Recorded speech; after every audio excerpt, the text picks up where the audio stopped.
আসসালামু আলাইকুম আরহামাতুল্লাহ।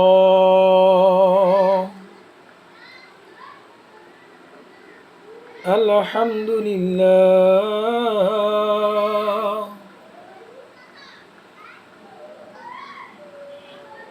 আলহামদুলিল্লাহি রাব্বিল আলামিন।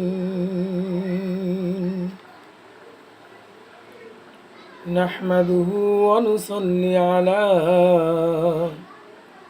রাসূলিহিল কারীম। أما بعد فأعوذ بالله من الشيطان الرجيم.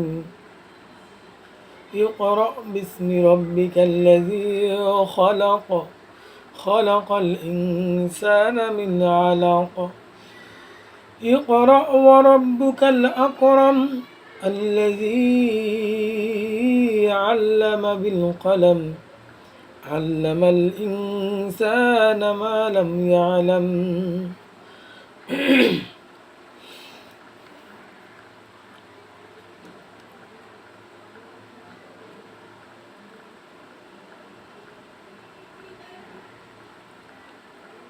সকল প্রশংসা মহান আল্লাহ রাব্বুল আলামিনের দরবারে, যিনি আমাকে এত নেয়ামত রাজি দান করেছেন, এত নেয়ামত দান করেছেন।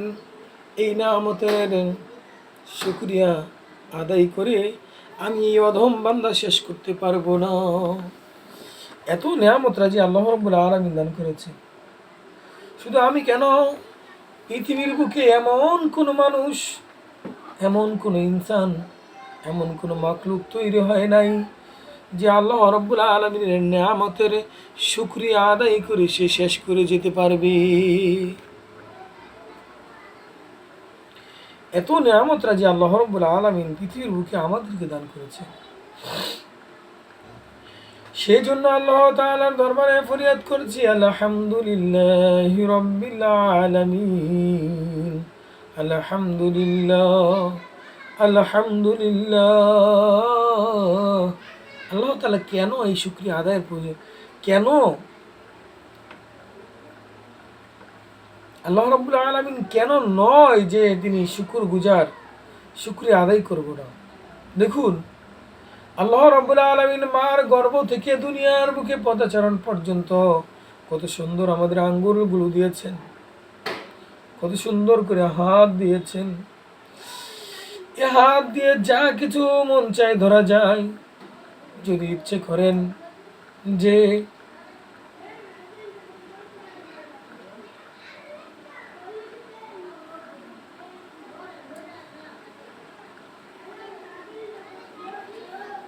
যদি ইচ্ছে করেন যে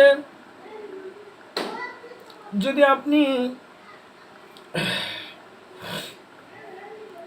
যদি ইচ্ছে করেন আপনি আমার এই আল্লাহ রাব্বুল আলামিনের এই শুকর গুজার, আল্লাহ রাব্বুল আলামিনের এই নিয়ামত থেকে আপনি বাহিরে বসবাস করবেন।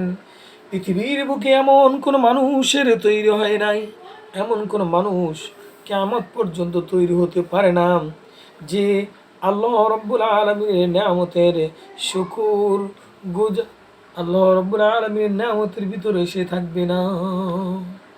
সেই জন্য আমি বলবো যে সর্ব অবস্থায়, সর্ব হালতে আল্লাহ রাব্বুল আলামিনের শুকরিয়া আদায় করুন। কেননা দূরে চক্ষু দিয়েছেন, দেখুন চোখের ভিতরে যদি একটু প্রবলেম হয়, লক্ষ লক্ষ টাকা চলে যায়, হাজারো হাজারো টাকা চলে যায়, তবু আমরা এই নেয়ামতের শুকরিয়া, তারপরও আমরা ওই চক্ষুকে আল্লাহ রাব্বুল আলামিন যেইভাবে দিয়েছিলেন সেইভাবে কিন্তু এটাকে করতে পারি না। ডাক্তারের কোনো ক্ষমতা নাই, ঔষধের কোনো ক্ষমতা নাই রোগ সারানোর জন্য। যাই হোক, আজকের যে মূল আলোচনা, সে আলোচনার দিকে চলে যাই। সেই জন্য আমি বলবো সর্বদা সর্বদা সর্ব অবস্থায় আল্লাহ রাব্বুল আলামিনের শুকরগুজার বান্দা হিসাবে আমাদেরকে আল্লাহ রাব্বুল আলামিনের দরবারে থাকতে হবে।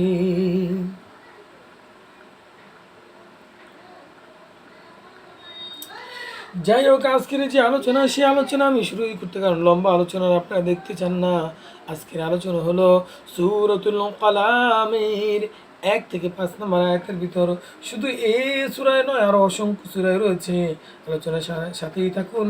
সংক্ষিপ্তভাবে আমি বলে দেব, যারা নাকি ইসলামের এই বিষয় নিয়ে, ইসলাম শিক্ষা আন্দোলন বিষয় নিয়ে আজকের আলোচনা হবে। আল্লাহ রাব্বুল আলামিন পবিত্র কালামুল্লাহ শুরুতে বলেন, ইকরা বিসমি রাব্বিকাল্লাযী খলাক, খলাকাল ইনসানা মিন আলাক, ইকরা ওয়া রাব্বুকাল আকরাম আল্লাযী আল্লামা বিল কলম আল্লামাল ইনসানা মা লাম ইয়ালাম।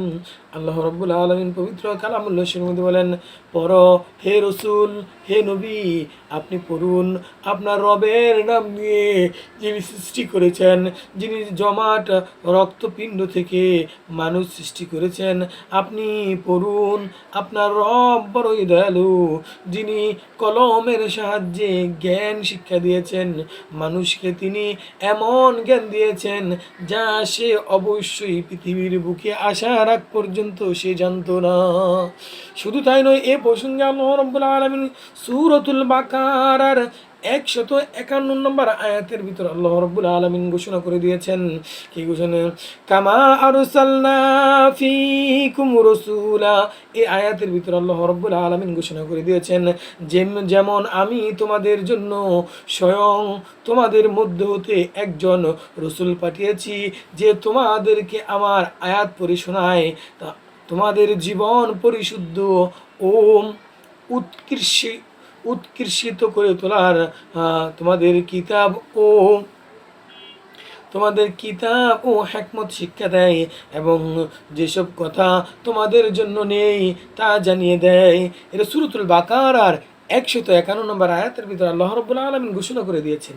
এবার আসুন জেনে নেই যে আল্লাহ রাব্বুল আলামিন পবিত্র কালামুল্লাহ শরীফের সূরাতুল আরাফ এর 204 নম্বর আয়াতের মধ্যে ঘোষণা করে দিয়েছেন, ওয়াইদা কুরিয়া কুরআনা। এই আয়াতের ভিতর আল্লাহ রাব্বুল আলামিন ঘোষণা করে দিয়েছেন, যখন তোমাদের সামনে কুরআনুল কারীম পড়া হয়, তখন তোমরা মনোযোগ সহকারে তা শোনো এবং চুপ থাকো। সম্ভবত এর মাধ্যমে তোমাদের তোমাদের তোমাদের প্রতি আল্লাহর করুণা বর্ষিত হবে। সূরাতুল আরাফের 204 নম্বর আয়াতের মধ্যে ঘোষণা।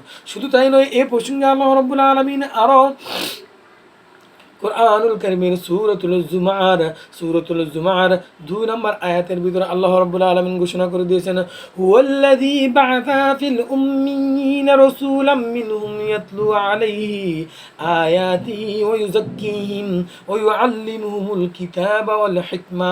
আল্লাহ রাব্বুল আলামিন এই সূরাতুল জুমার 2 নম্বর আয়াতের ভিতরে ঘোষণা করেছেন, তিনি সেই মহান সত্তা, যিনি তাদের মধ্য থেকে তোমাদের জন্য একজন নিরক্ষর রসূল পাঠিয়েছেন, যিনি তোমাদের আমার নির্দেশসমূহ পেশ করবেন, তোমাদের পরিশুদ্ধ করবেন, তোমাদের শিক্ষা দিবেন কিতাব ও হিকমার কলা কৌশল বিষয়ে। শুধু তাই নয় আমার প্রাণের ভাইরা, যদি আরো জানতে চান, কুরআনুল কারীমের অসংখ্য আয়াতের ভিতর আল্লাহ রাব্বুল আলামিন এইভাবে ঘোষণা করে দিয়েছেন। যদি আমি একে একে আলোচনা করতে যাই, আলোচনা ঘন্টার পর ঘন্টা চলে যাবে। এই আলোচনা আপনারা দেখতে চান না, তাই সংক্ষেপভাবে আমি আয়াতগুলো বলে দিচ্ছি। সূরাতুল আলী ইমরানের 7 নম্বর এবং 18 নম্বর আয়াতের ভিতর আল্লাহ রাব্বুল আলামিন এই প্রসঙ্গে তুলে ধরেছেন। সূরাতুল তাওবার 112 নম্বর আয়াতে ঘোষণা করে দিয়েছেন। সূরাতুর রাদ এর 16 এবং 19 নম্বর আয়াতে ঘোষণা করে দিয়েছেন। সূরাতুন নাহলির 44 নম্বর এবং 89 নম্বর আয়াতেও আল্লাহ রাব্বুল আলামিন ইসলামকে শিক্ষা এবং নবীর প্রেরণ সম্পর্কে, ইসলামী শিক্ষা আন্দোলন সম্পর্কে ঘোষণা করে দিয়েছেন। শুধু তাই নয়, সূরাতুত তাহার 114 নম্বর আয়াতেও ঘোষণা করে দিয়েছেন। সূরাতুল মুমিনের, সূরাতুল হজের 77 নম্বর আয়াতেও ঘোষণা করে দিয়েছেন। সূরাতুল ফাতির 28 নম্বর আয়াতে, সূরাতুল জুমার জুমার 9 থেকে 23 নম্বর আয়াতে আল্লাহ রাব্বুল আলামিন ঘোষণা করে দিলেন, সূরাতুল মুহাম্মদ এর 24 নম্বর আয়াতে আল্লাহ রাব্বুল আলামিন ইসলামী শিক্ষা আন্দোলন সম্পর্কে ঘোষণা করে দিয়েছেন। শুধু তাই নয়, সূরাতুন নাজমের 17 নম্বর আয়াত এবং 23 নম্বর আয়াতেও আল্লাহ রাব্বুল আলামিন ইসলামী দ্বীনি শিক্ষা আন্দোলন, ইসলামী দ্বীনি শিক্ষা বিষয়ে ইসলামকে আল্লাহ রাব্বুল আলামিনের মনোনীত ধর্ম এই বিষয় নিয়ে তুলে ধরেছেন। শুধু তাই নয়, সূরাতুর রহমানের 1 থেকে 4 নম্বর আয়াতে ঘোষণা করে দিয়েছেন, সূরাতুল মুজাদালাফা 11 নম্বর আয়াতে আল্লাহ রাব্বুল আলামিন ঘোষণা করে দিয়েছেন। এই এতটি সূরার ভিতরে, এত আয়াতের ভিতর আল্লাহ রাব্বুল আলামিন ইসলামী শিক্ষা আন্দোলন সম্পর্কে, ইসলাম আল্লাহ তাআলার মনোনীত ধর্ম, ইসলাম আল্লাহ তাআলা পাঠিয়েছেন, রসুলকে এই দায়িত্ব দিয়ে পাঠিয়েছেন। রসুল কোনো ইচ্ছাধীন বা এককভাবে সে ধর্ম, সে জাদুকর নয়। এইসব বিষয় নিয়ে আল্লাহ রাব্বুল আলামিন সুস্পষ্টভাবে ঘোষণা করে তুলে ধরেছেন। শুধু তাই নয় আমার পানির ভাইরা, যদি আপনারা আরও জানতে চান বিশ্বনবী মুহাম্মদ রাসূলুল্লাহ সাল্লাল্লাহু আলাইহি সাল্লাম অসংখ্য হাদিস রয়েছে। এই হাদিসের ভিতরে তিরমিজি শরীফের একটি হাদিস আমি ঘোষণা করতেছি। হযরত আনাস ইবনে মালিক রাদিয়াল্লাহু তাআলা আনহু থেকে বর্ণিত, তিনি বলেন, রাসূল করিম সাল্লাল্লাহু আলাইহি সাল্লাম ইরশাদ করেছেন, যে ব্যক্তি ইলম বা জ্ঞান অন্বেষণের বের হয়, সে ফিরে না আসা পর্যন্ত আল্লাহর পথেই থাকে। তিরমিজি শরীফ হাদিস দ্বারা স্পষ্টভাবে ঘোষণা করে দিয়েছেন। শুধু তাই নয়, এ প্রসঙ্গে আবু হুরায়রা রাদিয়াল্লাহু তাআলা আনহু হতে বর্ণিত, তিনি বলেন, বিশ্বনবী মুহাম্মদ রাসূলুল্লাহ সাল্লাল্লাহু আলাইহি সাল্লাম বলেছেন, মানুষ যখন মারা যায় তখন তিন প্রকার আমল ব্যতীত তার সকল আমলের পথ বন্ধ হয়ে যায়। 1 নম্বরে সদকা জারিয়া, দুনিয়ার বুকে আপনি যখন বসবাস করেছিলেন তখন যা দান করে গিয়েছিলেন, ওই দানের একটা মুজেজা, দানের একটা নেক হালাল ইনকাম থেকে হতে হবে। কিয়ামত পর্যন্ত আপনার আমলনামায় যেতে থাকবে। আর এমন জ্ঞান যা দ্বারা উপকার লাভ করা যায়, একজন মুমিন বান্দার, একজন ঈমানওয়ালা বান্দার, একজন জ্ঞানী ব্যক্তির সকল যত এলেম রয়েছে সবগুলো দ্বারাই জ্ঞান লাভ করা যায়। এমন নেককার সন্তান যে তার জন্য দোয়া করে, মুসলিম বাবু মা, যাই হোক, এমন নেক সন্তান মৃত্যুর পর পিতামাতার জন্য দোয়া করো, রব্বির হামহুমা কামা রাব্বায়ানি সগীরা।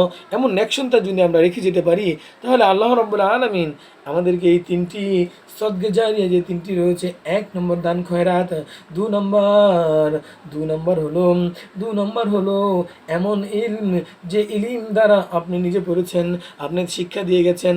আজকে যে আমি কাজটা করতেছি, আলোচনা আপনারা নিজেরা শুনবেন, যেমন সূরাতুল বাকারার, সূরাতুল আলে ইমরানের, সূরাতুল মুহাম্মাদের, সূরাতুল আর রহমানের, সূরাতুল নামলের, সূরাতুল আলাকের কোন আয়াতের ভিতরে আল্লাহ রাব্বুল আলামিন ইসলামী শিক্ষা সম্পর্কে, ইসলামী আন্দোলন শিক্ষা সম্পর্কে, ইসলামী নলেজ সম্পর্কে, ইসলামের মনোনীত ধর্ম এটা একমাত্র আল্লাহ রাব্বুল আলামিনের কাছ থেকে এসেছেন, এই বিষয় নিয়ে কিন্তু কোন কুরআনুল কারীমের আয়াতে আল্লাহ রাব্বুল আলামিন তুলে ধরেছেন তা কিন্তু আমি আজকে তুলে ধরেছি।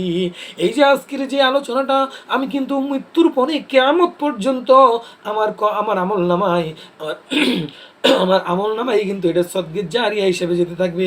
এর জন্য আমি আপনাদের কাছে একটা অনুরোধ করে যাচ্ছি, আপনারা যখন এই দ্বীনি ইলমের এই অংশটুকু জানবেন, আপনার বন্ধু বান্ধব, আপনার আত্মীয় স্বজন, আপনার প্রতিবেশী যারা রয়েছে তাদের কাছে কিন্তু অবশ্যই এটা পৌঁছে দিবেন। শেয়ার করে হোক, কথা বলে হোক, অথবা যেভাবে হোক আপনি কিন্তু পৌঁছে দিবেন। এই দায়িত্ব কিন্তু আমি আপনার জন্য রেখে গেলাম।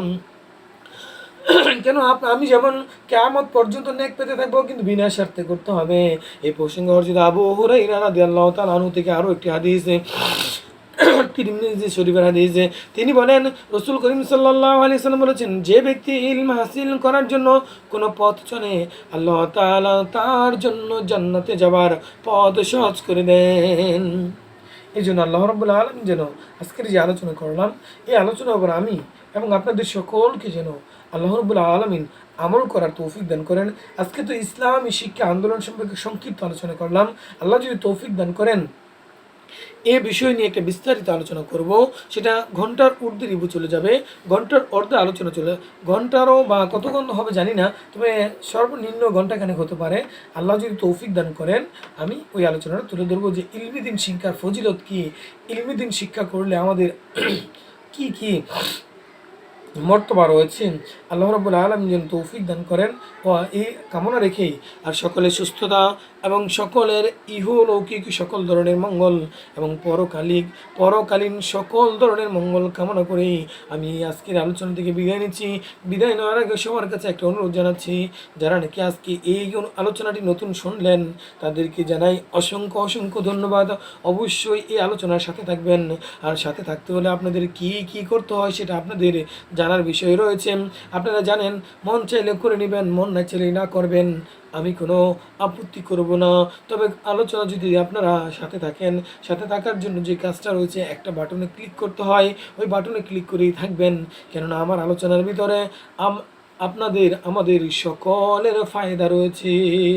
সকলের ইহলৌকিক সকল ধরনের মঙ্গল এবং পরকালীন সকল ধরনের মঙ্গল, সকলের ইহলৌকিক সকল ধরনের বিপদ আপদ থেকে এবং পরকালীন সকল রকমের বিপদ আপদ থেকে যেন আল্লাহ রাব্বুল আলামিন আমাদেরকে হেফাজত করেন, এই কামনা ব্যক্ত রেখেই আমি আজকের আলোচনা থেকে বিদায় নিচ্ছি। আসসালামু